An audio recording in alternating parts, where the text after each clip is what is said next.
a little bit different. So we have that show with the guy who had superpower, powers, and he was going very, very fast. Il y a des hommes qui font rire le monde entier, et pourtant pleurent en silence. Omar Sy est de ceux-là. Derrière son sourire immense, derrière cette énergie solaire qui traverse l'écran, il y a une histoire faite d'exil, de pertes, de larmes contenues. Une histoire qu'il a longtemps gardée pour lui, peut-être parce qu'il savait qu'elle était trop intime, trop douloureuse pour être criée. Mais elle est là, en filigrane, dans chacun de ses regards à l'écran, dans la tendresse de ses rôles, dans la pudeur de ses mots. Son père Demba, ouvrier sénégalais dans une usine française, n'était pas un homme de grand discours, mais il transmettait à sa manière des leçons de vie qu'aucun manuel ne saurait enseigner. Il travaillait dur, toujours. Il supportait les silences, les humiliations parfois, mais sans jamais se plaindre. Omar a dit un jour que c'est cet homme-là qui lui avait appris la patience et la dignité. Et c'est peut-être en pensant à lui qu'il a su tenir, même lorsque la lumière semblait inaccessible. Quand Demba est mort, Omar était déjà devenu une star mondiale. Il aurait pu publier un hommage, en faire une grande scène publique. Il a préféré le silence. Parce qu'il savait que ce chagrin-là n'avait pas besoin d'applaudissements. Ce n'était pas une simple tristesse. C'était la rupture avec ses racines, avec ce lien profond qui le reliait à son enfance, à ses origines africaines, à cette terre sénégalaise qu'il porte dans le cœur comme un serment. Dans Lupin, ce n'est pas un hasard si le personnage d'Hassane Diop semble porter une blessure qu'il ne dit jamais. C'est un homme en fuite, un homme qui transforme la douleur en ruse, le manque en force. C'est un peu Omar en fait. Un homme à qui on a refusé les codes, alors il les a réécrits. Un homme qui avance masqué, non pas pour tromper, mais pour se protéger.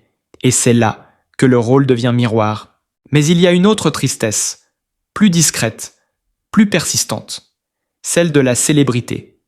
Être vu partout, mais reconnu nulle part. Être applaudi et jugé dans la même seconde. Être transformé en symbole alors qu'on ne voulait être qu'un père, un mari, un homme libre.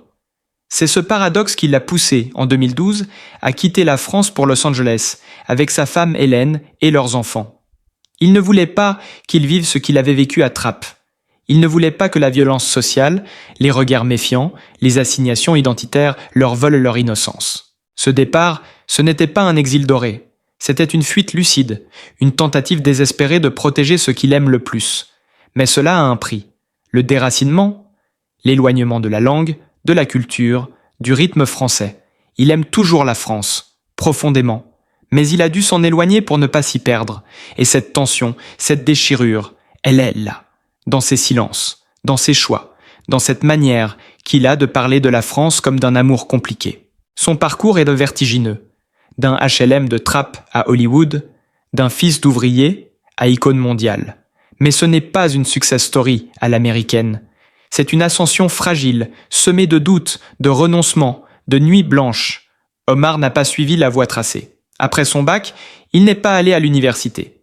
Il a préféré les micros de Radio Nova, les rires improvisés, la liberté brute.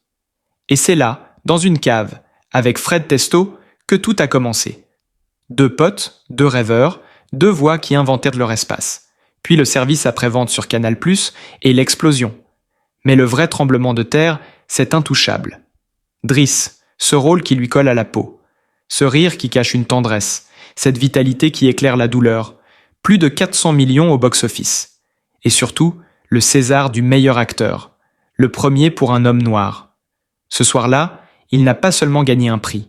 Il a brisé un plafond de verre. Il a ouvert une porte. Et derrière cette porte, il y avait des rêves d'enfants qui, soudain, devenaient possibles. Mais après le sommet, il y a l'attente, le vertige, le doute. Il a refusé un grand rôle à Hollywood. Il avait peur de ne pas être à la hauteur, peur de son anglais, peur du regard américain. Il a appris seul, en regardant la télé-réalité, en travaillant chaque jour avec un coach. Il a pleuré, souvent.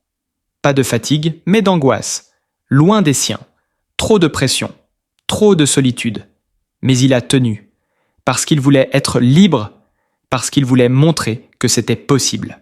Loin de sa famille, il souffrait. Pendant le tournage de Lupin, confiné dans des hôtels parisiens pendant la pandémie, il appelait ses enfants, il écoutait leurs voix mais ne pouvait les tenir. Il souriait pour la caméra, mais pleurait le soir. Il disait « Je fais ça pour eux ». Et c'est vrai. Sa force vient de là, de l'amour, du besoin de transmettre autre chose que des succès, une dignité. Un exemple, Omar Sy est devenu bien plus qu'un acteur. Il est devenu un symbole, celui d'une France plurielle, possible, vivante. Il est aussi un pont. Entre les cultures, entre les genres, entre les mondes. Il parle aux enfants de banlieue, mais aussi aux producteurs de Netflix. Il défend la diversité non pas comme un concept, mais comme une urgence humaine. Il dit « Je veux que mes enfants sachent qu'ils ont le droit de rêver ». Il veut être la preuve vivante que l'origine n'est pas un plafond. Mais il refuse les injonctions. Il ne veut pas être enfermé dans une case, ni acteur noir, ni produit d'intégration. Juste un homme avec ses failles, ses doutes, ses colères. Il choisit ses rôles avec soin. Il refuse les caricatures. Il cherche les fêlures, les ambiguïtés, les humanités. Pour Lupin, il s'est impliqué dans l'écriture, dans la vision. Ce n'est pas juste un show, c'est un message. Aujourd'hui, il continue d'avancer, avec la même énergie, mais aussi une sagesse nouvelle. Il sait que le succès ne suffit pas. Il veut qu'il serve. Il soutient des associations, participe à des documentaires, donne la parole à ceux qu'on n'écoute pas. Il ne parle pas toujours de ce qu'il fait. Il agit, discrètement, sincèrement. Omar Sy est un homme debout.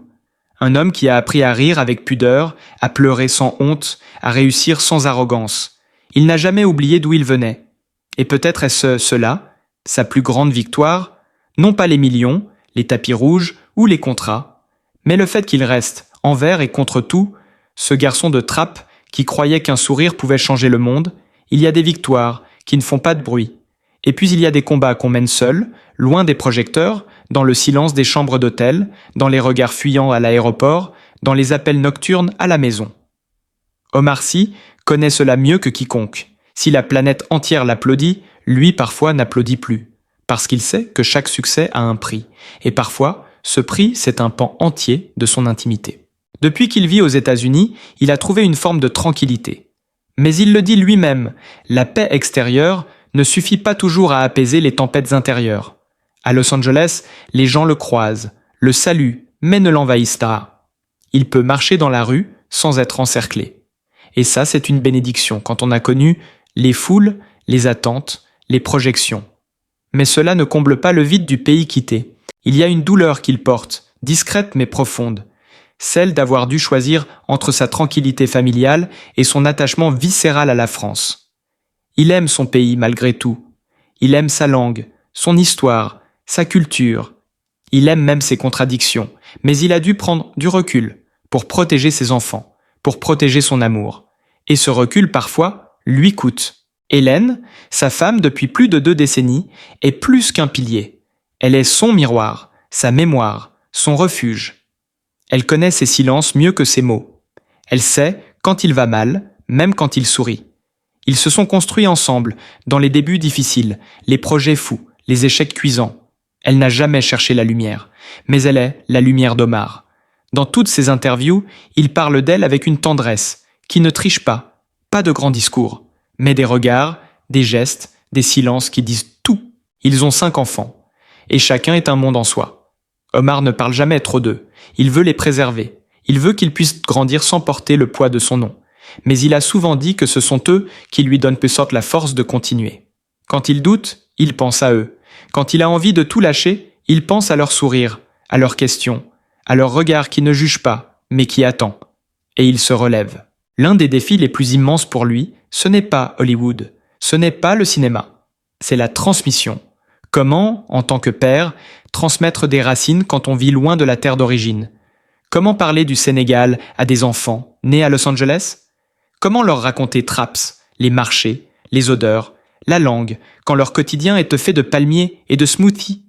Il essaie, il invente, il raconte, il cuisine, il chante, il rit. Il ne veut pas qu'ils oublient d'où ils viennent, même s'ils n'y ont jamais vécu. Il dit parfois que ses enfants sont des fragments de monde, qu'ils sont à la croisée des chemins, et qu'il doit, lui, construire des ponts pour qu'ils ne se sentent jamais perdus. Il les emmène en Afrique, il leur parle en français, il leur montre les films qu'il aime, il leur parle de leurs grands-parents, de ses propres failles, de ses espoirs. Il veut qu'ils sachent, pas qu'ils idolâtrent, mais qu'ils comprennent. Et pendant ce temps, Omar continue d'avancer, d'apprendre. Il lit beaucoup, des romans, des essais, des journaux. Il s'intéresse aux mouvements sociaux, aux luttes d'ailleurs. Il ne veut pas devenir un acteur coupé du monde. Il sait que sa voix porte et il veut l'utiliser, pas pour briller, mais pour éveiller. Il s'exprime sur les injustices, soutient les causes qui lui tiennent à cœur sans chercher à plaire. Ce positionnement lui vaut parfois des critiques. Certains lui reprochent de donner des leçons. D'autres lui rappellent qu'il a quitté la France. Il écoute, mais ne se justifie pas. Parce qu'il sait que tout est plus complexe que ce que l'on veut bien croire.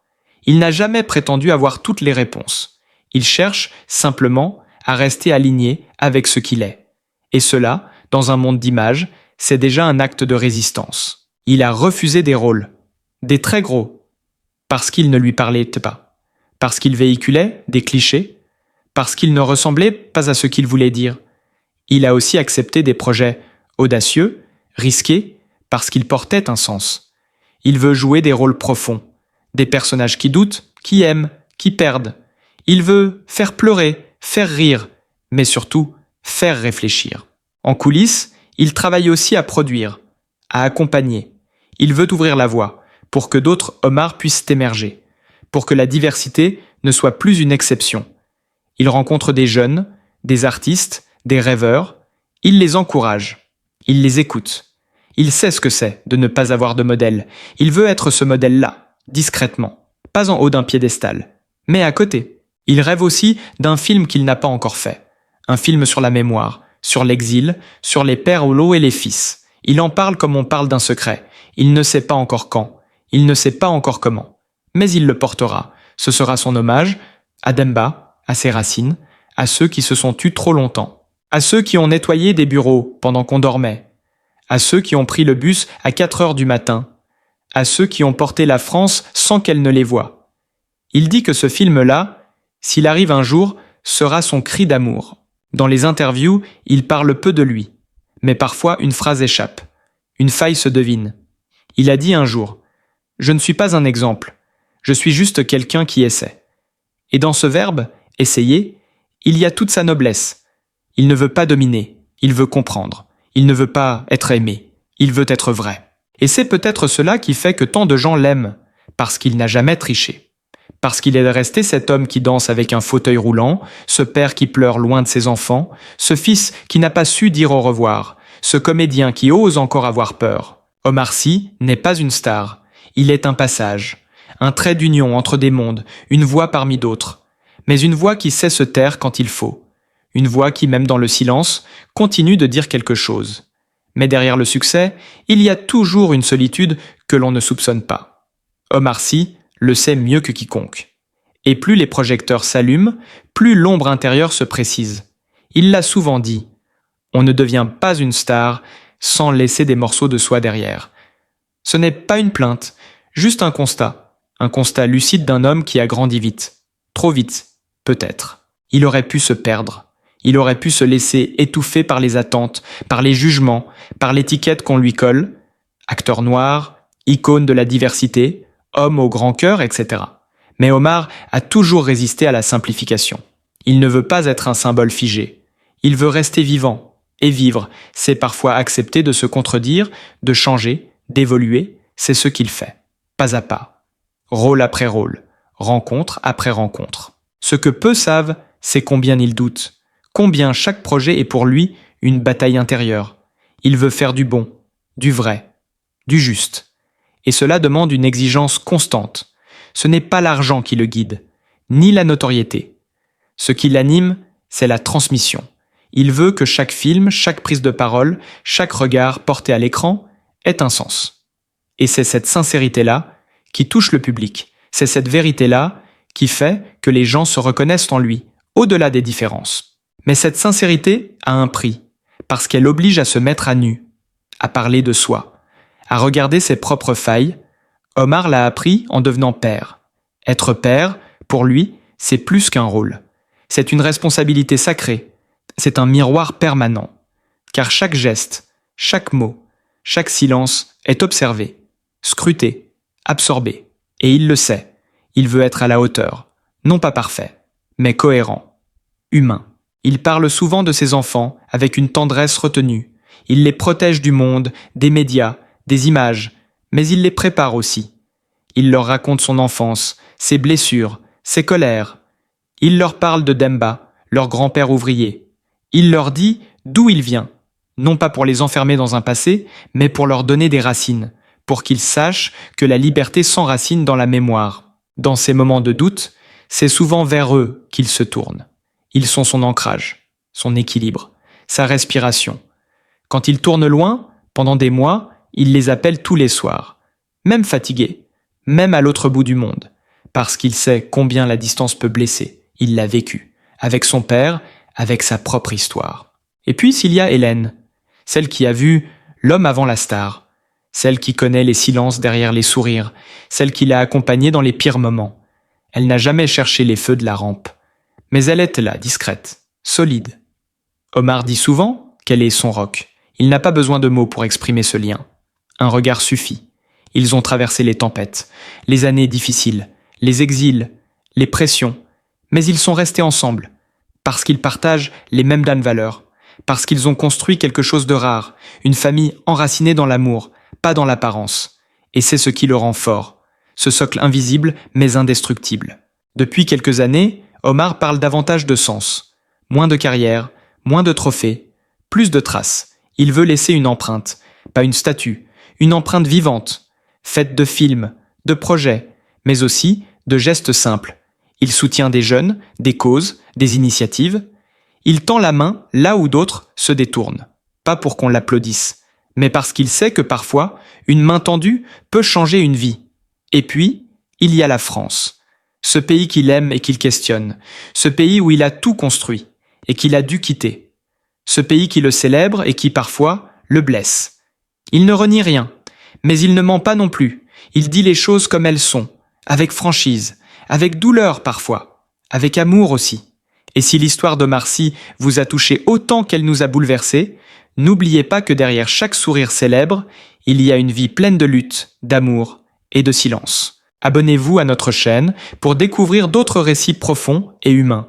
Chaque semaine, nous vous racontons ces histoires que l'on n'entend jamais vraiment, car ce sont souvent celles-là qui nous marquent le plus, et peut-être vous inspireront à votre tour.